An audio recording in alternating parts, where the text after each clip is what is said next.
आज दो small cap mutual fund का जो डेटा है उसका हम कंपैरिजन रखेंगे। कौन कौन सा स्मॉल कैप म्यूचुअल फंड होगा, एक्सिस स्मॉल कैप और Nippon India small cap mutual fund का डेटा यहाँ पे कंपेयर करके अब मैं आपके सामने रखूँगा। जानेंगे कि वाकई में रिटर्न के मामले में कौन सा म्यूचुअल फंड यहाँ पे बेहतर देखने को मिल रहा है।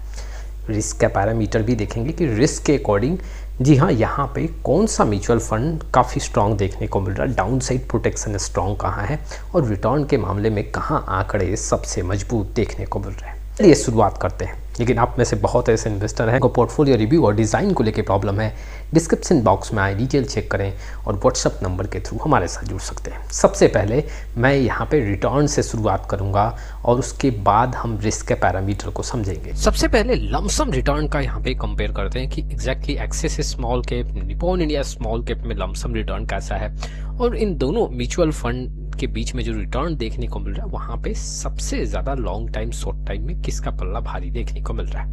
पिछले 1 ईयर का पूरा मैं रिटर्न देखूं तो एक्सिस स्मॉल कैप में 3.25% का रिटर्न है, ये लमसम रिटर्न है, जबकि निप्पॉन इंडिया स्मॉल कैप में 2.98% का रिटर्न देखने को मिल रहा है। अगर मैं 1 ईयर का आंकड़ा देखूं तो यहाँ पे जो आंकड़े हैं वो axis small cap mutual fund का स्ट्रॉन्ग देखने को मिल रहा है। पिछले 3 साल का अगर मैं आंकड़ा देखूं तो एक्सिस स्मॉल कैप में 16.38% का CAGR देखने को मिल रहा है, जबकि निप्पॉन इंडिया स्मॉल कैप में 17.81% का CAGR देखने को मिल रहा है। अब यहाँ पे अगर हम देखें तो Nippon India small cap mutual fund का आंकड़ा काफी मजबूत देखने को मिल रहा है।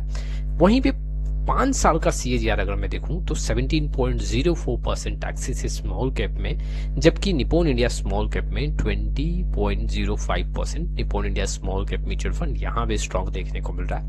10 साल के CAGR की बात करें तो 19.54% है, जबकि यहाँ पे निप्पॉन इंडिया स्मॉल कैप में 21.44% है। Nippon India small cap mutual fund का आंकड़ा यहाँ भी मजबूत देखने को मिल रहा है।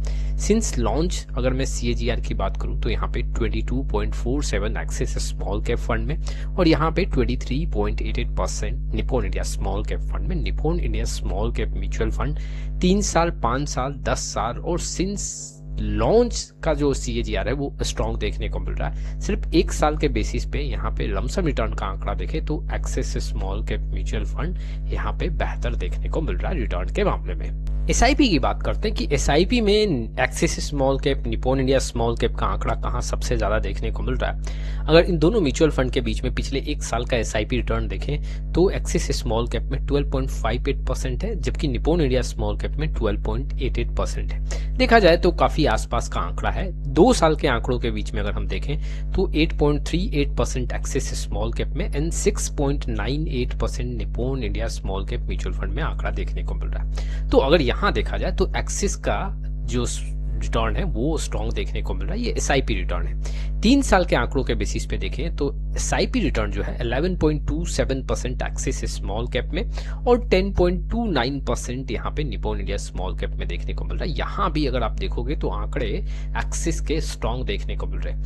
SIP रिटर्न का आंकड़ा यहाँ पे एक्सिस का स्ट्रॉन्ग देखने को मिल रहा है, जबकि अगर 4 साल के आंकड़ों की बात करें तो 14.75% axis small cap mutual fund का रिटर्न है and Nippon India small cap mutual fund का 15.71% है। यहाँ Nippon India small cap mutual fund का आंकड़ा काफी स्ट्रॉन्ग देखने को मिल रहा है। ठीक अगर मैं 5 साल के आंकड़ों के बेसिस पे बात करूं तो यहाँ पे 15.34% जो है वो SIP का रिटर्न है axis small cap mutual fund का एंड यहाँ पे 17.25% है Nippon India small cap mutual fund का। यहाँ भी अगर आप देखोगे तो निप्पॉन इंडिया काफी स्ट्रॉन्ग देखने को मिल रहा है। 7 साल के आंकड़ों के बेसिस पे यहाँ पे एक्सिस स्मॉल कैप 20.58% है, जबकि यहाँ पे निप्पॉन इंडिया स्मॉल कैप में 24.50% है। निप्पॉन इंडिया यहाँ भी SIP के रिटर्न के मामले में काफी स्ट्रॉन्ग देखने को मिल रहा है। 10 साल के आंकड़ों की बात करें तो 20.31% SIP रिटर्न है एक्सिस स्मॉल कैप में, यहाँ पे 22% के हैं। निप्पॉन इंडिया यहाँ भी स्ट्रॉन्ग देखने को मिल रहा है। तो 4 साल, 5 साल, 7 साल और 10 साल का जो SIP रिटर्न है वहां पे Nippon India small cap mutual fund काफी स्ट्रॉन्ग देखने को मिल रहा है कंपेयर टू एक्सिस। और axis small cap mutual fund में 2 साल और 3 साल के आंकड़ों पे देखें तो यहाँ पे Nippon India small cap mutual fund से बेहतर रिटर्न शो कर रहा है SIP रिटर्न की बात करते हैं तो। देखो लॉन्ग टाइम में Nippon India small cap mutual fund का रिटर्न अच्छा है। जी हाँ, रिटर्न के मामले में देखें तो वाकई में Nippon India small cap mutual fund बेहतर देखने को मिल रहा है। लेकिन क्या axis small cap Nippon India small cap mutual fund अपने कैटेगरी एवरेज और बेंचमार्क के परफॉर्मेंस को बीट कर रहे हैं या नहीं कर रहे?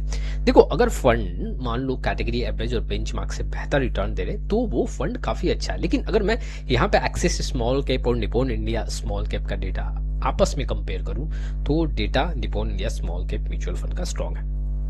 अब अगर कैटेगरी एवरेज और निफ्टी स्मॉल कैप 250 से अगर हम कंपेयर करें तो पिछले एक साल में जो कैटेगरी एवरेज में 4.8% का है और निफ्टी स्मॉल कैप 250 में यहाँ पे ना के बराबर रिटर्न है, वो देखोगे तो Nippon India small cap mutual fund जो है वो 2.98 और यहाँ पे एक्सिस स्मॉल कैप जो है वो 3.25% के साथ दिख रहा है। इट मीन्स की कैटेगरी एवरेज से कम रिटर्न बना के दे रहा है, लेकिन बेंचमार्क को यहाँ पे पछाड़ रहा है, जो कि आंकड़े आप देख सकते हो।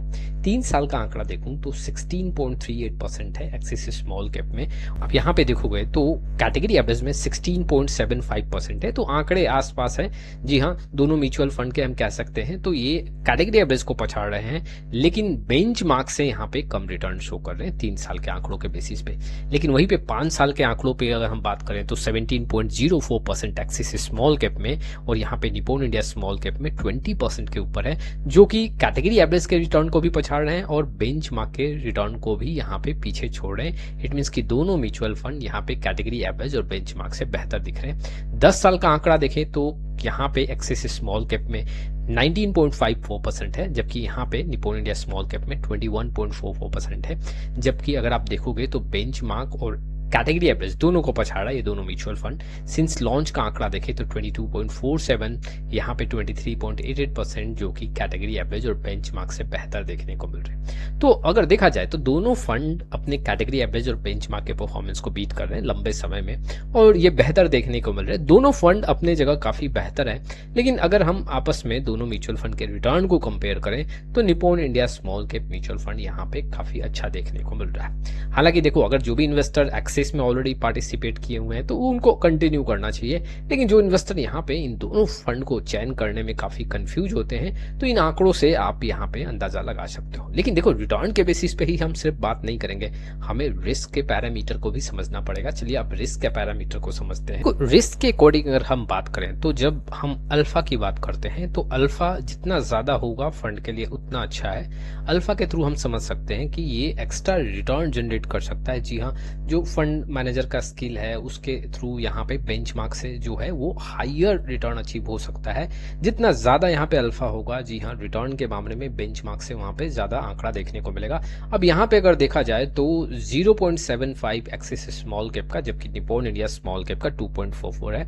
इट मीन्स कि यहाँ पे बेंचमार्क से ज्यादा रिटर्न बनाने का आंकड़ा जो है वो अल्फा के अकॉर्डिंग यहाँ पे निप्पॉन इंडिया स्मॉल कैप में देखने को मिल रहा है। साप रेशियो की बात करें तो साप रेशियो के अकॉर्डिंग अगर देखें तो यहाँ भी देखोगे तो एक्सिस स्मॉल कैप में 0.62 है, जबकि यहाँ पे निप्पॉन इंडिया स्मॉल कैप में 0.71 है। जितना ज्यादा यहाँ पे साप रेशियो होगा फंड के लिए उतना अच्छा है। जी हाँ, रिस्क एडजस्टेड रिटर्न यहाँ पे काफी अच्छा देखने को मिलता है। बीटा की बात करें तो देखो तो एक्सिस स्मॉल कैप जो है वो 0.74 है, जबकि निप्पॉन इंडिया स्मॉल कैप 0.87 है। तो जितना लोअर बीटा होगा उतना अच्छा है। अब यहाँ पे देखा जाए तो axis small cap mutual fund का बीटा के अकॉर्डिंग काफी अच्छा डेटा देखने को मिल रहा है। वहीं पे स्टैंडर्ड डेविएशन की बात करें तो स्टैंडर्ड डेविएशन जितना लोअर होगा, जी हाँ, फंड के लिए उतना अच्छा ही है। जैसे कि अगर यहाँ पे देखोगे तो एक्सिस स्मॉल कैप का जो स्टैंडर्ड डेविएशन है 16.81 है, जबकि यहाँ पे निप्पॉन इंडिया स्मॉल कैप का 19.39 है। अब देखो इससे ना जो मार्केट का वोलेटिलिटी है उसको मेजर किया जाता है। इट मीन्स कि रिटर्न का वोलेटिलिटी कैसा है, हायर वैल्यू इंडिकेट करता है कि लार्जर अप होगा एंड डाउन होगा। अब यहाँ पे अगर आप देखोगे तो निप्पॉन का जो स्टैंडर्ड डेविएशन है वो हायर देखने को मिल रहा है। अब ऐसे कंडीशन में यहाँ पे एक्सिस बेटर देखने को मिल रहा है। तो अगर मैं ये 4 पॉइंट को कंसीडर करूं, जी हाँ, पैरामीटर्स देखूं रिस्क के मामले में, तो अल्फा और शार्प रेशियो के अकॉर्डिंग यहाँ पे निप्पॉन इंडिया काफी बेहतर देखने को मिल रहा है, जबकि बीटा और स्टैंडर्ड डेविएशन की बात करें तो एक्सिस यहाँ पे बेहतर देखने को मिल रहा है। अब ये जो रिस्क का पैरामीटर है इसमें अगर हम देखें तो डाउन साइड प्रोटेक्शन जो है वो एक्सिस स्मॉल कैप में अच्छा है, जी हाँ, अगर मैं दोनों म्यूचुअल फंड के आपस में रिस्क के पैरामीटर को कंपेयर करूं, हालांकि देखो अगर मैं ओवरऑल कैटेगरी में कंपेयर करूं तो निप्पॉन इंडिया स्मॉल कैप और एक्सिस स्मॉल कैप दोनों mutual fund strong down side protection के साथ हैं। लेकिन इन दोनों म्यूचुअल फंड के अगर आंकड़ों को हम देखें तो यहाँ पे axis small cap mutual fund का डाउन साइड प्रोटेक्शन स्ट्रॉन्ग है, जबकि रिटर्न के मामले में यहाँ पे Nippon India small cap mutual fund आंकड़ा देखने को मिल रहा है। सारा जो डेटा का इन्फॉर्मेशन है वो मैंने आपके सामने रख दिया। अब अगर देखा जाए तो axis small cap mutual fund, Nippon India small cap mutual fund, ये दोनों काफ़ी बेहतर देखने को मिल रहे हैं। अगर आपके पोर्टफोलियो में ऑलरेडी कोई एक स्मॉल कैप म्यूचुअल फंड है तो आपको कंटिन्यू करना चाहिए। लेकिन अगर आप यहाँ पे इन दोनों म्यूचुअल फंड के बीच में कंपेयर करके किसी एक म्यूचुअल फंड को सेलेक्ट करना चाहते हो तो यहाँ पे डेटा के साथ आप समझ सकते हो Nippon India small cap mutual fund return आपको ज़्यादा बना के दे सकता है। Axis small cap mutual fund में डाउन साइड जो एक प्रोटेक्शन है वो काफ़ी स्ट्रॉन्ग देखने को मिल रहा है, गिरावट में यहाँ पे कम गिरावट देखने को मिलेगा। अगर आप axis small cap mutual fund का आंकड़ा देखोगे तो डेप्थ का एलोकेशन भी वहाँ पे ज़्यादा देखने को मिल रहा है। निप्पॉन इंडिया स्मॉल कैप में डेप्थ का एलोकेशन ना के बराबर है। साथ ही साथ अगर आप देखोगे तो axis small cap mutual fund में जो कैश होल्डिंग है वो कई बार ज़्यादा देखने को मिलता है। निप्पॉन इंडिया स्मॉल कैप में जो कैश होल्डिंग है वो काफ़ी कम रहता है। अब ऐसे कंडीशन में रिस्क जो है वो Nippon India small cap mutual fund में ज़्यादा है, axis small cap mutual fund में कम है। लेकिन रिस्क ज़्यादा होगा तो रिटर्न के आंकड़े भी ज़्यादा देखने को मिलेंगे। हालांकि दोनों फंड कैटेगरी एवरेज और बेंचमार्क से बेहतर देखने को मिल रहे हैं। तो अब आप डिसाइड कर सकते हो, मैंने सारा इन्फॉर्मेशन आपके सामने रख दिया। अब आपका कॉल है जी हाँ कि वाकई में कौन से फंड्स आपके लिए ज़्यादा सूटेबल होगा। कुछ इन्फॉर्मेशंस थे जो इन्वेस्टर के लिए इंपॉर्टेंट थे। आपका क्या रहा इस वीडियो को लेके कमेंट बॉक्स में जरूर आए। फिर मिलेंगे एक नए वीडियो के साथ, तब तक के लिए जय हिंद जय भारत।